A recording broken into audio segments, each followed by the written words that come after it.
Thank you.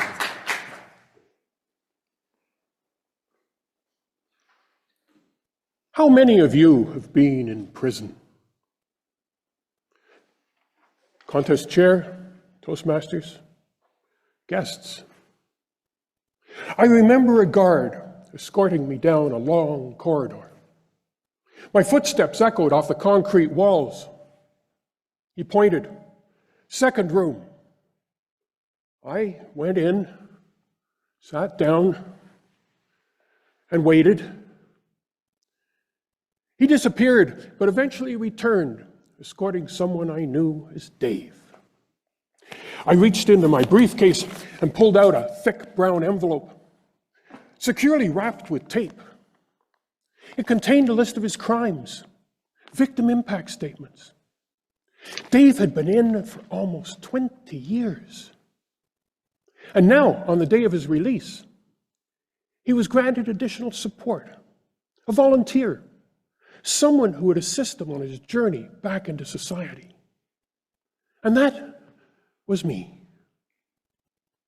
Now, I'd wanted to give Dave my lecture on wise choices. But in that moment, I decided instead to offer him a challenge.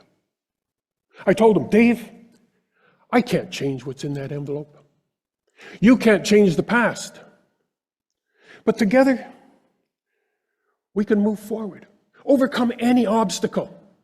And if you do that, I promise, that envelope will remain sealed, disappear into the past." Now, our coordinator, Sue, came by. She had to sign the papers to get him out of there. She had the keys for his apartment. So the following day, I paid him a visit.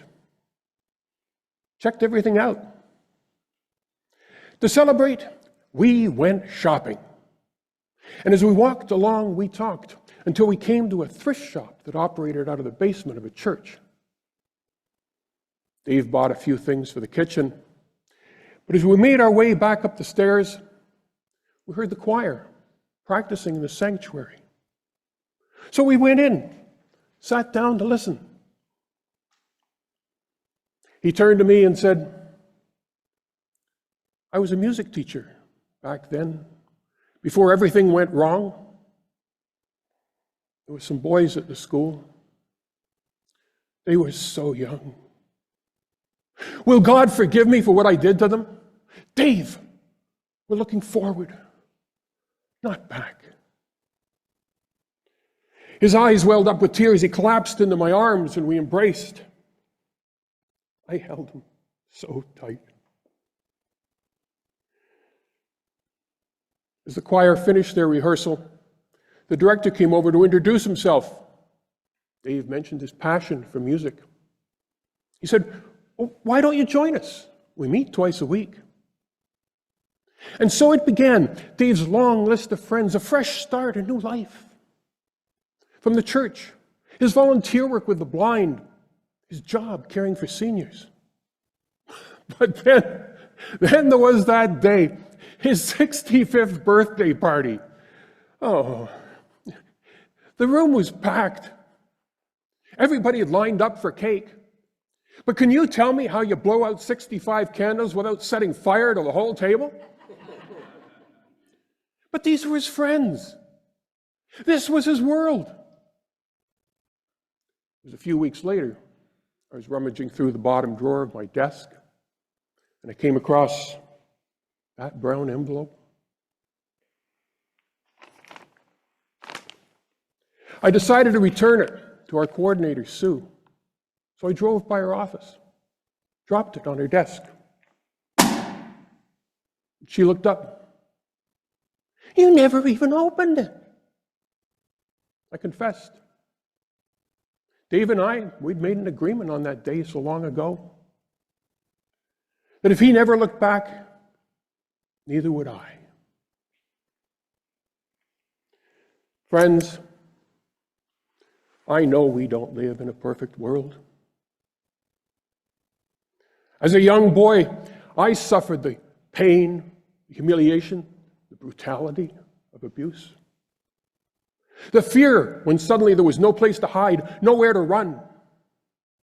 My cries, locked in silence, heard only by God. Please, Lord, make the bad dreams stop. Forgetting is so hard. Remembering worse.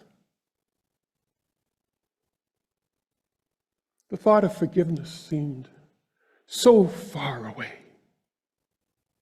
Yet, I tell you, no matter what pain you have endured, no matter how deep the wound you carry in your soul, it is only through forgiveness that you can heal, be free. Release the pain, the anger, unlock the fear that has imprisoned you for how many years? To break free. Let it go.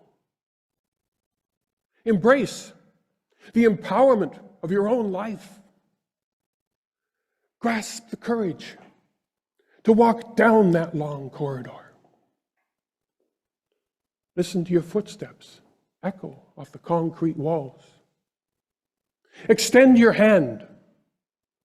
Feel someone's fingers slide into your palm.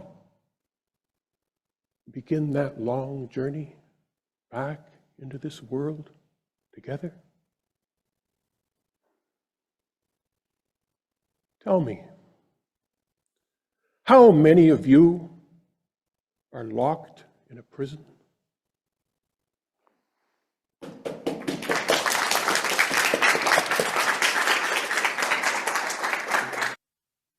Thank you so much.